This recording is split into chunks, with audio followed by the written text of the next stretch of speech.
July 5th, 1943. The steppes around Kursk thunder with the largest tank battle in human history.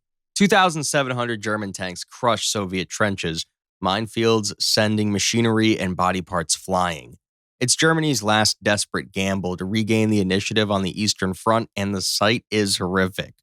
But let's change one thing. Behind a ridge near Prokhorovka is something no one understands. A 73-ton behemoth from 2017. The M1A2 SCP V3 Abrams dropped into a battle it was never meant to fight. So what happens when the most advanced main battle tank on Earth is unleashed during one of history's bloodiest armored clashes? Can it single-handedly stop Operation Citadel, or is it just one tank against thousands? First, let's take a look at what we just dropped onto the Eastern Front. The M1A2 SCP-V3 weighs 73 metric tons. That's 146,000 pounds of composite armor and depleted uranium mesh that makes Tiger tanks look like tin cans. It's powered by a 1,500 horsepower gas turbine engine that sounds like a jet, and it screams across rough terrain at 42 miles per hour. Its armor is so advanced that even modern anti-tank weapons struggle against it. It has Chobham-style composite layers mixed with depleted uranium inserts, giving it protection equivalent to over 600 millimeters of steel on the front. For perspective, a Tiger tank's dreaded 88 millimeter gun could penetrate maybe 150 millimeter of armor at typical combat range. Against an Abrams, it's lucky if it can leave a mark. The main gun is a 120 millimeter M256 smoothbore cannon firing depleted uranium sabot rounds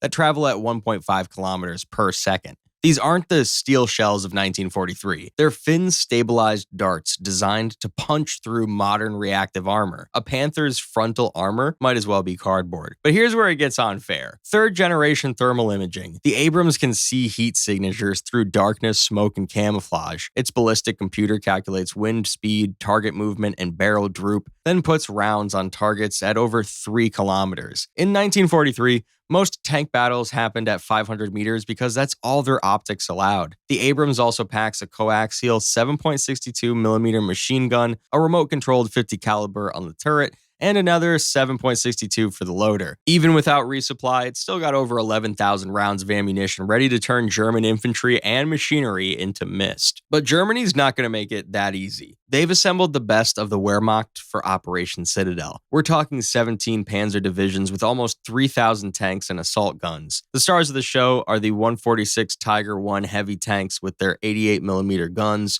200 brand new Panther medium tanks making their combat debut, plus hundreds of Panzer IVs and IIIs that form the backbone of the German armor. And these aren't just museum pieces in 1943. They're crewed by veterans who conquered France, crushed Yugoslavia, and nearly took Moscow. Their Tigers can knock out T-34s at a kilometer. Their Panthers have sloped armor and high-velocity guns. Their combined arms tactics revolutionized warfare. Supporting them are Ferdinands, 90-ton tank destroyers with guns that can penetrate 200 millimeters of armor, Stuka dive bombers ready to drop 500-pound bombs with precision, artillery batteries, assault guns, and 500,000 German soldiers. While the Soviets historically met this with defense with 5,000 tanks of their own, today it's just one Abrams, one crew, and no modern support. Dawn, July 5th. German commanders receive their final orders. Model's 9th Army attacks from the north, while Manstein's 4th Panzer Army strikes from the south. The goal? Pinch off the Kursk salient and trap 2 Soviet fronts. The Abrams crew, positioned near Prokhorovka in the south, watches through their thermal sights as hundreds of German tanks begin their advance. At 3,000 meters, almost 2 miles, their commander identifies the lead Tigers. The gunner places his crosshairs on the first Tiger's turret ring. The ballistic computer does its magic. The loader slams a sabot round home. The 120mm gun barks.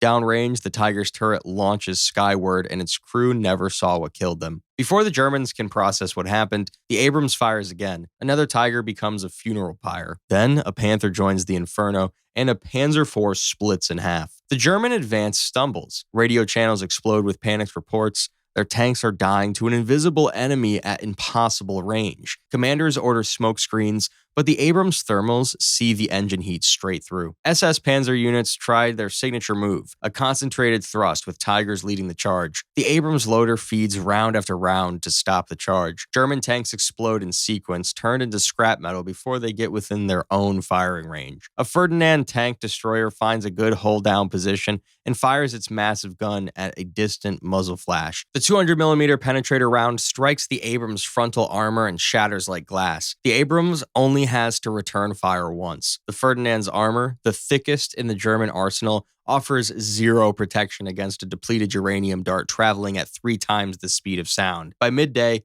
German commanders face a crisis. The Southern Thrust had lost 60 tanks to a single enemy vehicle they can't even locate properly. Surviving crews report a ghost tank that kills without warning from beyond visual range. The Luftwaffe scrambles Stukas to find and destroy this superweapon, but the Abrams crew sees them coming on thermal imaging. The commander traverses his remote weapons station, and the 50 caliber mount spits armor-piercing incendiary rounds skyward. Stukas attempting their signature dive find themselves riddled with bullets that punch through their engine blocks. German infantry tries to close in using the burning hulks of their own tanks as cover. The Abrams coaxial machine gun chatters continuously. Bodies pile up in windows of torn flesh and Feldgrau uniforms. The loader's M240 sweeps the flanks. No one gets within 500 meters. Then comes Prokhorovka proper, July 12th. What should be history's largest tank battle becomes history's weirdest tank battle. 2 SS Panzer Corps charges forward with 300 tanks and assault guns. The Abrams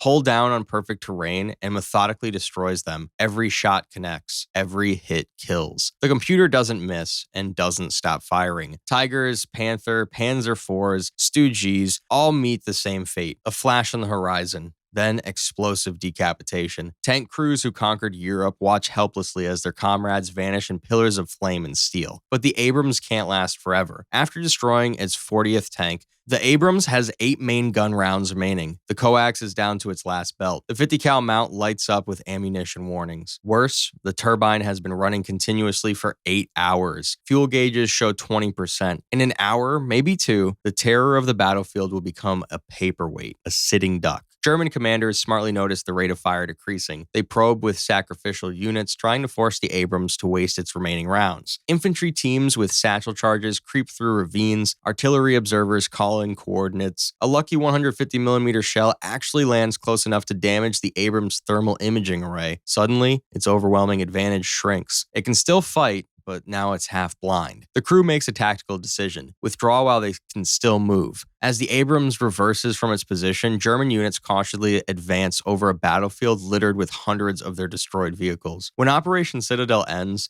the Germans have lost over 400 tanks in the southern sector alone, most to a single vehicle. Some tank crews refuse to advance, believing the Soviets have deployed super tanks, but the strategic impact is minimal. One tank, no matter how advanced, can't hold a 100-mile front. While it savaged the Germans at Prokhorovka, other sectors would proceed normally. The Abrams might win every tactical engagement, but without fuel, ammunition, and an army to exploit its victories, it's just one machine delaying the inevitable. The Abrams at Kursk wouldn't be able to stand up to the German forces, but it would carry significantly more than its weight. It would compress weeks of German losses into hours and probably convince a few Germans who witnessed the carnage to pack up and head home early. Or what do you think would happen?